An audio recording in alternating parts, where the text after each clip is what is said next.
नमस्कार, कार्यक्रम मुद्दा में आपका स्वागत है। मैं हूं आपके साथ रविंद्र सिंह। बात आज रूस और यूक्रेन की करते हैं। रूस और यूक्रेन के बीच युद्ध को अब करीब 1.5 साल होने वाले हैं। इस बीच जहां रूस की सेना लगातार यूक्रेन में अपने हमलों को तेज कर रही है, वहीं यूक्रेनी सेना भी जबरदस्त पलटवार में जुटी है। कुछ दिनों पहले ही रूस ने दावा किया था कि यूक्रेन के कुछ ड्रोन राष्ट्रपति व्लादिमीर पुतिन के आवास तक पहुंच गए। इस बीच अब एक बार फिर मॉस्को के मेयर सरगेई सोबियानिन ने सोमवार को दावा किया कि आज सुबह करीब 4 बजे मॉस्को में यूक्रेन की तरफ से ड्रोन से हमला किया गया। उन्होंने 2 गैर आवासीय इमारतों को निशाना बनाया। इस हमले में कोई घायल नहीं हुआ। यह ड्रोन हमला यूक्रेन ने ओडिशा के काला सागर बंदरगाह पर रूसी मिसाइल हमले के खिलाफ जवाबी कार्रवाई करते हुए किया। ऐसे में इतना तो तय है कि जंग की आग अब और तेज भड़कने वाली है।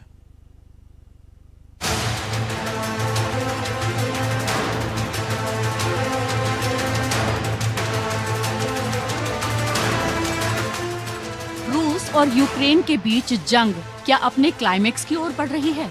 ये सवाल इसलिए क्योंकि जिस तरह से अब तक अपनी जमीन को बचाने में जुटा यूक्रेन आक्रामक हुआ है, ये कुछ अलग ही कहानी बयां कर रहा है। सोमवार सुबह यूक्रेन ने एक बार फिर अपनी सरहद से निकलकर रूस पर ताबड़तोड़ हमला कर दिया, वो भी पुतिन के गढ़ मॉस्को पर। मॉस्को के मेयर सरगेई सोबियानिन ने सोमवार तड़के दावा किया कि रूसी राजधानी में ड्रोन हमलों ने 2 गैर आवासीय इमारतों को निशाना बनाया है। उन्होंने कहा कि आज सुबह लगभग 4 बजे 2 गैर आवासीय इमारतों पर ड्रोन हमले की सूचना मिली। जानकारी के मुताबिक एक ड्रोन रूस के रक्षा मंत्रालय के करीब कोमसोमोल्स्की के प्रोस्पेक्ट में गिरा, जबकि दूसरा मुख्य रिंग रोड के पास लिकचेवा स्ट्रीट पर एक व्यापार केंद्र पर गिरा। एहतियात के तौर पर अधिकारियों ने इसके आसपास की सड़क को सील कर दिया है।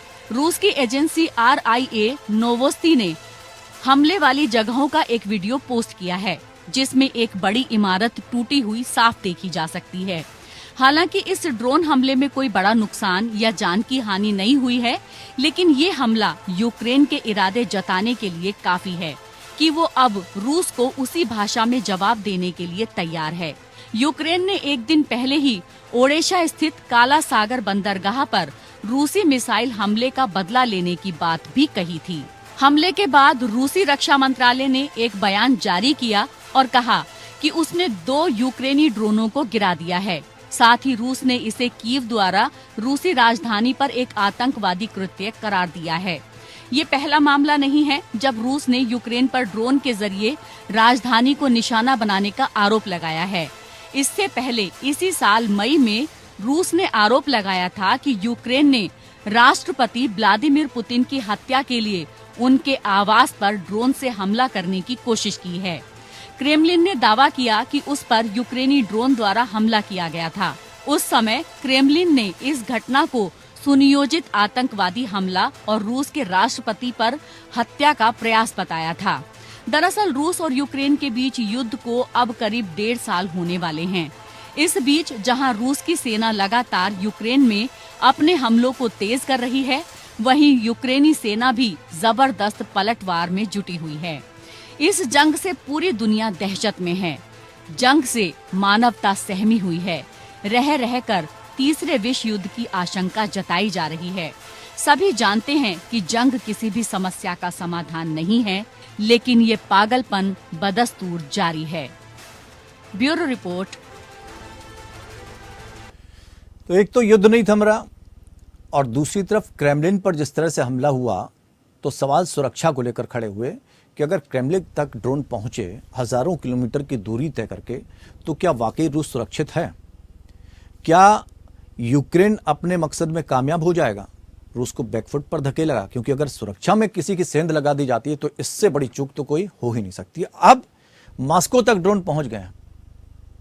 एक बार फिर से उसी तरह की एक घटना सामने आई, तो क्या ये माने कि रशिया सुरक्षा के लिहाज से सुरक्षित नहीं है? फिर इसके बाद की स्थिति क्या बनेगी? जनता में भरोसा कैसे जगेगा कि रूस सुरक्षित है? और अगर जनता का भरोसा टूटा तो समीकरण और विपरीत हो सकते हैं रूस के लिए। उधर वैगनर ग्रुप से जो उसको चेतावनी मिली, तो क्या परिस्थितियां रूस के अनुकूल नहीं है? इन सारी बातों को हम समझेंगे। दो खास मेहमान हमारे साथ जुड़े हुए हैं। मंजू सेठ पूर्व राजनयिक के तौर पर हमारे साथ जुड़ी हैं। Retired group captain BN Jha साहब हमारे साथ जुड़े हुए हैं। मंजू जी, आपसे शुरुआत करना चाहेंगे और समझना चाहेंगे कि एक बार फिर से ड्रोन मंडराते नजर आए, मार गिराया गया, दावे किए जा रहे हैं। क्या रूस की सुरक्षा पर अब सवाल खड़े होने लगे हैं? अब ये माना जाने लगा है कि रूस की सुरक्षा उतनी तगड़ी नहीं रही जितनी हुआ करती थी।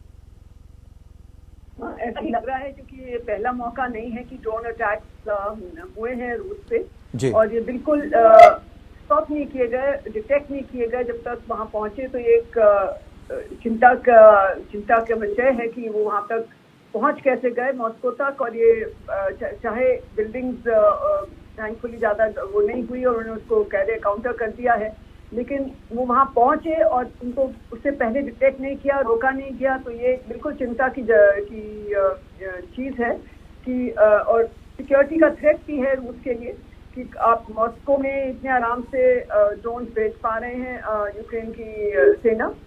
यूक्रेन ने अभी तक कोई भी उस पर अपना एक्सेप्ट नहीं किया है, लेकिन साथ में हम को ये भी देखना पड़ेगा कि अभी जो ओडेसा में जो अटैक हुए हैं रूस द्वारा, तो कीव ने कह दिया था, उनके प्रेसिडेंट ने कह दिया था कि हम इनको वापस इनको वी विल रिटेलिएट। तो ये रिटेलिएशन का ही एक हिस्सा लग रहा है। और ये जो इतने दिन हो गए हैं, 1.5 साल से यूक्रेन का युद्ध बंद होने को नहीं आ रहा है। दोनों अपने पॉस्चरिंग कर रहे हैं, दोनों अपना कोशिश कर रहे हैं कि एक हमारा हाथ भारी हो, हमारा हाथ भारी हो। और वैगनर ग्रुप के बाद जो वैगनर ग्रुप की जो प्रोटेस्ट हुआ, उसके बाद से बिल्कुल लग रहा है रूस की पोजीशन थोड़ी सी कमजोर पड़ गई है और ये सिक्योरिटी के लिए उनके लिए अच्छा नहीं है। और लोग भी वहाँ पे अब थोड़ा वरी कर रहे हैं कि ये 2-3 इंसिडेंट्स हो गए एक के बाद एक, तो कैसे हम लोग सुरक्षित हैं कि नहीं अपने देश में, और ये वॉर कब खत्म होगी। क्योंकि थोड़ा तो सभी को उसका जो परिणाम है, जो शॉर्टेज ऑफ फूड है, शॉर्टेज ऑफ एनर्जी है, सब चीजों की शॉर्टेजेस जो हो रही है, सबको तो शुरू कर दिया है सब करना। तो वहाँ के लोग या आम जनता भी परेशान है और थोड़ी वरीड है कि हमारा सुरक्षा है कि नहीं, हमारी इंश्योर कर सकती है कि नहीं। बिल्कुल। Retired group captain BN Jha साहब भी हमारे साथ रक्षा विशेषज्ञ के तौर पर जुड़े हुए हैं। बीएन झा साहब, सवाल सुरक्षा का है कि इतनी दूर से राजधानी तक ड्रोन अगर पहुंच रहे हैं तो फिर जनता के मन में भी सवाल तो खड़े होंगे कि हम आखिर सुरक्षित है कहाँ। क्या रूस अब उस स्थिति में नहीं है कि अपना बचाव कर सके?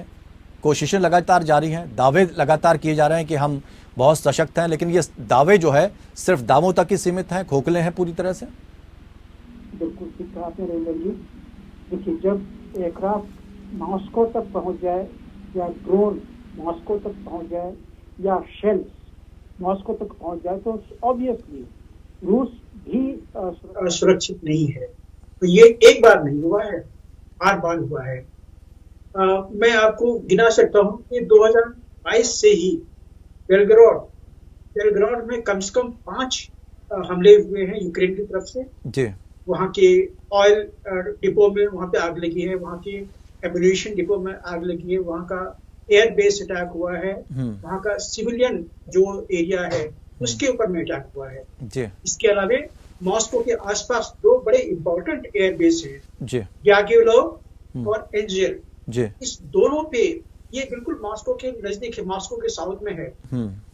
इसके ऊपर में यूक्रेनी अटैक हुए हैं, ड्रोन से अटैक हुए हैं और वहां पे एयरक्राफ्ट को डैमेज किए गए हैं। मतलब ये जो अटैक था ये इतना जबरदस्त था कि मॉस्को के फाइटर एयरक्राफ्ट और एक ट्रांसपोर्ट एयरक्राफ्ट, ये दोनों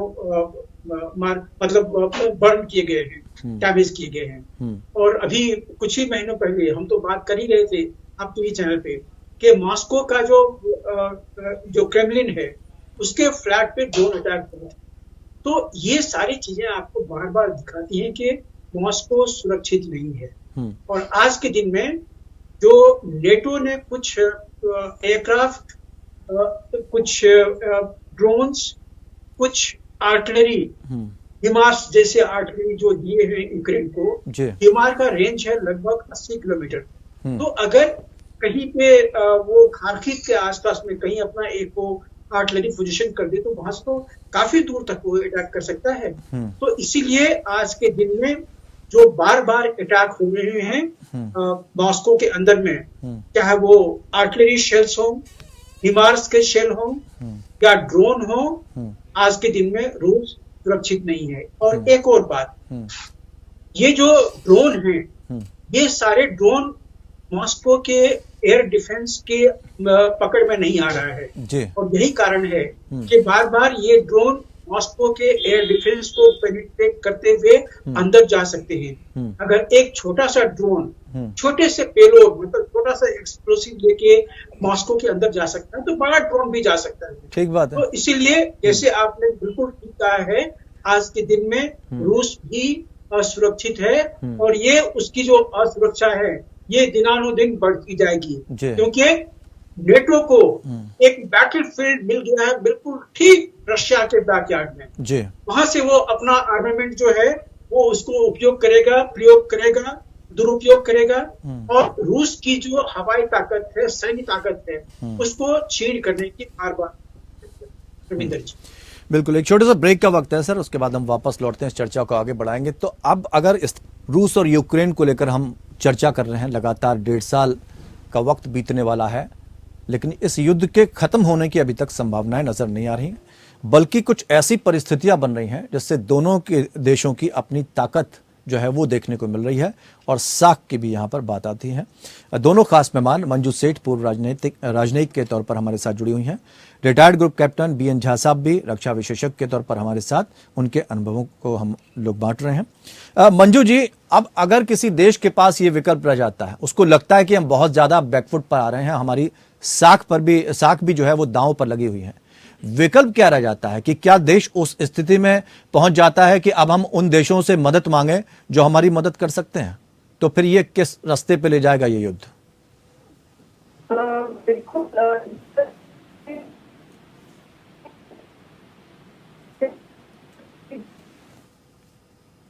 नाजुक हो गई है रूस के लिए, क्योंकि एक वैगनर ग्रुप जो उनका एक फाइटिंग फोर्स था, ऑलमोस्ट ऑल ऑफ देम उनको अबैंडन कर दिया उन्होंने ऑलमोस्ट। और जो थोड़े और जो बच्चे, उनको कहा है कि आप हमारी जमीन में आ जाए, लेकिन वो कितने आते हैं ये पता नहीं। तो इनकी फोर्सेस, इनके रिसोर्सेज सब उसके थोड़े से अब ऐसे लग रहा है कि कम होते जा रहे हैं। लोग भी वहाँ पे बड़े नाखुश हैं। और बीच में सुनने में आया था कि उनकी आर्मी में कुछ आपस में सेटिस्फैक्शन हो गया है उनके सोल्जर्स में, उनके डिफेंस के बीच में, डिफेंस फोर्सेस के बीच में। तो ये सब चीजें एक इशारा है उसको कि वो अपना थिंक करे पूरा जो स्ट्रैटेजी है, और उनको बिल्कुल एक पीस की तरफ जाना चाहिए। और जैसे आपने कहा, डिफेंस के साथ भी विमर्श करना चाहिए, विचार विमर्श करना चाहिए कि इसको कैसे रोका जाए और खत्म किया जाए ताकि वो बिगड़े नहीं तो अगर वो अटैक करना चाहे अटैक कर सकते हैं, फुल-फ्लेज वॉर हो तो वो किसी के हित में नहीं है। तो मुझे लगता नहीं है ना अमेरिका और वेस्टर्न पास जो है, ना रूस चाहेगा कि एक फुल-फ्लेज वॉर बने, लेकिन कहना मुश्किल है जी। BN झा साहब, चूंकि सेना की जो बात की है, अगर हम वैगनर की तरफ एक इशारा करें तो वैगनर से किस तरह का मतभेद हुआ, अंदर तक मॉस्को तक सेना उसकी पहुंच रही थी, उसके जो सिपाही हैं, उसके जो सैनिक हैं पहुंच रहे थे, उसके बाद एक लंबा गैप देखने को मिला, काफी कुछ उठापटक हुई, फिर किसी के समझाने से वैगनर ग्रुप वापस लौटा। क्या लगता है कि वैगनर के जाने से भी रूस कमजोर पड़ रहा है यहाँ पर? ये परिस्थितियां भी उसके लिए ठीक नहीं है, क्योंकि वो कई तरफ से एंटी लोगों से ही घिर चुका है। अमेरिका एक तरफ यूक्रेन का साथ दे रहा है, जापान उसके साथ खड़ा हुआ है, पोलैंड उसके साथ खड़ा हुआ है, नाटो सेना उनके साथ खड़ी हुई है, और जिस पर सबसे ज्यादा भरोसा था, सबसे बड़ा जो सिपह सलार था रूस का, अब वो भी उनके विरोध में आ गया है। वैगनर ग्रुप का सवाल है, वैगनर ग्रुप अभी विरोध में नहीं आया है, लेकिन उन्होंने, उनकी जो सेना है, देखिए वो लोग मर्सनरीज हैं। मर्सनरीज का काम होता है, उसको आप पैसे दीजिए, उससे आपको जो काम करवाने हैं वो काम करवाइए। तो रूस के धरती ने उसको पैसे दिए, रूसी सरकार ने उसको पैसे तो क्या जो मॉस्को की तरफ उनके सैनिकों ने कूच किया, उसको हम विद्रोह के तौर पर या विरोध के तौर पर ना देखें? बिल्कुल, देखिए इसमें बहुत सारे पहलू हैं। आप अगर पिछले कुछ महीनों का अगर संदर्भ देखें तो जेलेंस्की और यूरोप वो बार बार कह रहा था कि अब रूस की अपनी ही सेना उसका विरोध करेगी। उनका हित बिल्कुल स्पष्ट था। रूस की अपनी जो सेना है, जो रेगुलर फोर्सेस है, वो कभी भी रूस के खिलाफ नहीं जा सकती, याद रखिए। काफी फोर्स है, काफी डेडिकेटेड फोर्स है, काफी लॉयल फोर्स। लेकिन ये जो एलिमेंट्स हैं, चाहे वो वैगनर हो या फिर वो चेचनिया का जो एक ग्रुप है, वो भी वहां पे फाइट कर रहा है। वो चेचनिया का ग्रुप रूस के तरफ से फाइट कर रहा है और यूक्रेन के तरफ से फाइट कर रहा है। तो ये सब जो है मर्सनरी, इसको पैसे देके वहां फाइट किया जाता है। उसको पैसे दीजिए। मुझे तो शक है कि शायद नेटो ने या यूरोपियन कंट्रीज ने वैगनर ग्रुप को पैसे दिए हुए हैं, उनको खास करके कहा होगा कि आप मॉस्को में जाओ, वापस अटैक करो, तो हम आपके लिए ये करेंगे। और इसके चलते वो हुआ था। लेकिन वैगनर के पास में बहुत छोटा सा फोर्स था। आपने देखा होगा उसके कुछ दर्जन टैंक और एपीसी के 3 या 4 हजार फोर्स लेके चला था। कहाँ जाके अटैक कर? पॉसिबल नहीं है। आज के दिन में उन सबों को कॉर्नर कर दिया गया है। बेलारूस में उनको डिसआर्म कर दिया गया है। जैसा हमारा खबर है, उनके जो पास में बड़े बड़े टैंक थे, उन टैंक से उनको डिसआर्म कर दिया गया है, क्योंकि उनके ऊपर में भरोसा अब नहीं किया जा सकता है। इसलिए आज के दिन में रूस की रेगुलर फोर्सेस जो हैं, वो वहां पे सीमा में जाके अटैक कर रही हैं। और जब रेगुलर फोर्सेस करेंगी तो उनका जो समीक्षा होगा बिल्कुल अलग होगा। आज के दिन में यूक्रेन को चिंता करनी चाहिए, क्योंकि अगर इस तरह से अटैक रूस के अंदर में हुआ, तो अगर भारत जैसी फोर्सेस होती तो वो कभी भी बर्दाश्त नहीं करती। लेकिन अगर रूस के फाइटिंग का बैकग्राउंड देखिए, तो इसके पहले भी उसने जॉर्जिया के अंदर का काज किया है, जहाँ पे उन्होंने 6 महीने 9 महीने छोटे से जमीन का खंड लेने के लिए उन्होंने लगाए हुए हैं। तो उसका लंबा लड़ाई करने का जो तरीका है वो पहले का है। अब आज के दिनों में हमें शक होता है कि शायद रूस यूक्रेन को उत्साहित या प्रोत्साहित कर रहा है कि आप हमारे ऊपर अटैक करो, जिससे कि न्यूक्लियर अटैक का एक कॉज बन जाए। देखिए, लोगों के पास में न्यूक्लियर आर्सेनल किस लिए है? उनकी अपनी सुरक्षा के लिए है। और आज के दिन में जब रूस की धरती को खतरा पड़ रहा है, तो न्यूक्लियर अटैक हो सकता है। आप जहाँ साहब एक सवाल और हम थोड़ा सा आपसे पूछना चाहेंगे। ये भी स्थिति सामने आई थी, ये कहा गया था कि हो सकता है जैसे क्रेमलिन पर हमला हुआ, रशिया ने खुद ही करवा लिया, उसके बाद यूक्रेन को बदनाम करने के लिए ऐसा कह दिया। और इस बात के लिए ज़ेलेंस्की ने बोला भी था कि हमने कोई हमला नहीं करवाया है, ये रशिया ने खुद किया हो सकता है। तो क्या इसको भी हम ऐसा मान सकते हैं? और अगर ऐसा होता है तो रूस ऐसा क्यों करेगा? नहीं, वो जो अटैक था, अगर क्रेमलिन के ऊपर जो अटैक था, जो हमने देखा था, उसका एक ड्रोन जाके झंडे के ऊपर टकराया था जी। अगर रूस ने करवाया होता तो उसका एक ही इंटेंशन होता कि क्रेमलिन पे अटैक हुआ है, अब कीव को चाहे लेविव को या ओडिशा को खत्म कर दो, न्यूक्लियर अटैक का एक बहाना बनता है। लेकिन ऐसा कुछ नहीं हुआ। तो इसलिए वो उसके ऊपर ध्यान दीजिए। वो देखिए, वॉर के टाइम में बहुत सारे नैरेटिव, फेक नैरेटिव बने जाते हैं, और खास करके आज का जो मीडिया है वो वेस्ट के द्वारा संचालित है। तो वो अपनी नैरेटिव आसानी से बना सकते हैं, और रूस का जो नजरिया है वो हमारे पास तक कब पहुंचता है वो बिल्कुल नहीं हो सकता है। वो उस दिन होगा इस दिन रूस को न्यूक्लियर अटैक करना पड़ेगा, या तो वो सीधा कहेगा कि आपके पास में 4 घंटे हैं, आप लेविव या फिर खार्किव या फिर जो कीव है, इसमें जितने फॉरेनर्स हैं वो खाली करके भागो, we are going to attack. 4 घंटे का समय देंगे कि आप उस एरिया को खाली कर दो, we are going to destroy Ukraine. वही एक तरीका है, क्योंकि वो न्यूक्लियर अटैक होगा। लेकिन छोटी सी और एक चीज 10 सेकंड दीजिएगा। जी। जब हिरोशिमा और नागासाकी पे अटैक हुआ था, बिल्कुल यही परिप्रेक्ष्य था जो यूएसए चाहता था जापान के ऊपर में आधिपत्य जमा करने की और वो कायम करने की, वो नहीं हो रहा था। ठीक है, और तब उसके बाद में ठीक है मंजू जी 30 सेकंड में। ठीक है मंजू जी 30 सेकंड में आपका जवाब चाहेंगे, क्योंकि समय समाप्त हो गया, हम ऊपर निकल रहे हैं समय से। सिर्फ ये समझना चाहते हैं कि एक राजनयिक अप्रोच क्या होगी अब रूस की? उसकी, जैसे मैंने कहा, एक ही उनके पास एक अप्रोच, ये कैसे वॉर को खत्म किया जाए, डिप्लोमेटिक एंड पॉजिटिव एक अप्रोच होनी चाहिए। लेकिन जैसे कैप्टन साहब कह रहे, हो सकता कि वो न्यूक्लियर अटैक भी कर सके, लेकिन वो मेरा मानना है कि सही नहीं होगा और उनको डिप्लोमेटिक रास्ता, राजनीति का रास्ता अपनाना चाहिए। ठीक है, बहुत बहुत शुक्रिया आप दोनों मेहमानों का हमारे साथ इस चर्चा में शामिल होने के लिए। तो फिलहाल स्थिति ये है कि रूस को लेकर ये अब सवाल खड़े हो रहे हैं कि क्या सुरक्षा घेरा उसका कमजोर पड़ गया है। अब रूस के सामने जो विकल्प हैं, क्या वो रूस उनको अपना सकता है? क्योंकि परमाणु हमले की जब बात चल रही है, न्यूक्लियर अटैक की, ऐसा होना इतना आसान भी नहीं है। लेकिन इन परिस्थितियों में अब बहुत सारी चीजें सामने आई कि एक महाशक्ति का जो तमगा लगा है वो कहीं धीरे धीरे करके धूमिल ना हो जाए। लेकिन रूस के सामने कई चुनौतियां, लेकिन उससे भी ज्यादा डरने की जरूरत है यूक्रेन को। जैसा कि हमारे मेहमान कह रहे थे कि यूक्रेन को चिंता ज्यादा करने की जरूरत है। फिलहाल इतना ही, नमस्कार।